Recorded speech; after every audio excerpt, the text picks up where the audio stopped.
O Livro dos Espíritos, capítulo 1, Deus e o Infinito. O que é Deus? Deus é a inteligência suprema, causa primeira de todas as coisas. 2. O que se deve entender por infinito? O que não tem começo nem fim, o desconhecido, tudo o que é desconhecido é infinito. 3. Podemos dizer que Deus é o infinito? Definição incompleta, pobreza da linguagem dos homens, insuficiente para definir o que está acima da sua inteligência. Deus é infinito em suas perfeições, mas o infinito é uma abstração. Dizer que Deus é o infinito é tomar o atributo de uma coisa pela própria coisa, é definir uma coisa que não é conhecida por outra que também não o é. Provas da existência de Deus. 4. Onde se pode encontrar a prova da existência de Deus? Num axioma que aplicais às vossas ciências, não há efeito sem causa. Procurai a causa de tudo que não é obra do homem, e a vossa razão vos responderá. Para crer em Deus basta lançar os olhos sobre as obras da criação. O universo existe, logo tem uma causa. Duvidar da existência de Deus seria negar que todo o efeito tem uma causa e avançar que o nada pode fazer alguma coisa. 5. Que consequência se pode tirar do sentimento intuitivo que todos os homens trazem em si da existência de Deus? Que Deus existe, pois, de onde lhes viria esse sentimento, se não se apoiasse em alguma coisa, é ainda uma consequência do princípio de que não há efeito sem causa. 6. O sentimento íntimo que temos da existência de Deus não seria fruto da educação e das ideias adquiridas?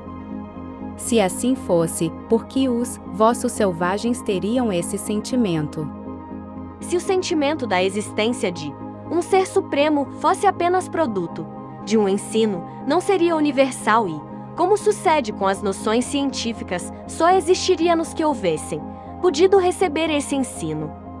7. Poder-se encontrar nas propriedades íntimas da matéria a causa primeira da formação das coisas? Mas, então, qual seria a causa dessas propriedades? É preciso sempre uma causa primeira. Atribuir a formação primeira das coisas às propriedades íntimas da matéria seria tomar o efeito pela causa, pois essas propriedades são, em si mesmas, um efeito que deve ter uma causa. 8. Que pensar da opinião que atribui a formação primeira a uma combinação fortuita da matéria, ou seja, ao acaso?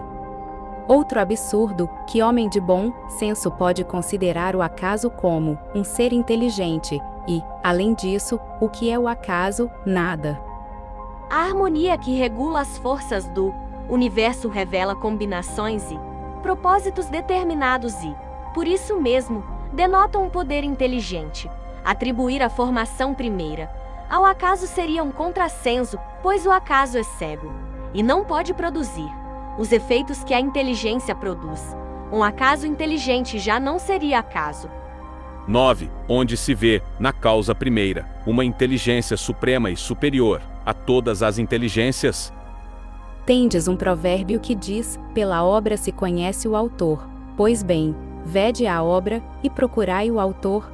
É o orgulho que gera a incredulidade. O homem orgulhoso nada admite acima de si, e é por isso que se julga um espírito forte, pobre ser, que um sopro de Deus pode abater. Julga-se o poder de uma inteligência pelas suas obras, não podendo nenhum ser humano criar o que a natureza produz. A causa primeira é, portanto, uma inteligência superior à humanidade. Quaisquer que sejam os prodígios realizados pela inteligência humana, ela própria tem uma causa aí. Quanto maior for o que realize, tanto maior há de ser a causa primeira. Essa inteligência superior é que é a causa primeira de todas as coisas, seja qual for o nome pelo qual o homem a designe. Atributos da divindade. 10. Pode o homem compreender a natureza íntima de Deus? Não, falta-lhe, para tanto, um sentido. 11. Será dado um dia ao homem compreender o mistério da divindade? Quando seu espírito não mais estiver obscurecido pela matéria, e, pela sua perfeição, se houver aproximado de Deus, então o verá e o compreenderá. A inferioridade das faculdades do homem não lhe permite compreender a natureza íntima de Deus. Na infância da humanidade, o homem o confunde muitas vezes com a criatura, cujas imperfeições lhe atribui. Mas, à medida que nele se desenvolve o senso moral, seu pensamento penetra melhor no âmago das coisas, então ele faz da divindade uma ideia mais justa e mais conforme à sã razão, embora sempre incompleta.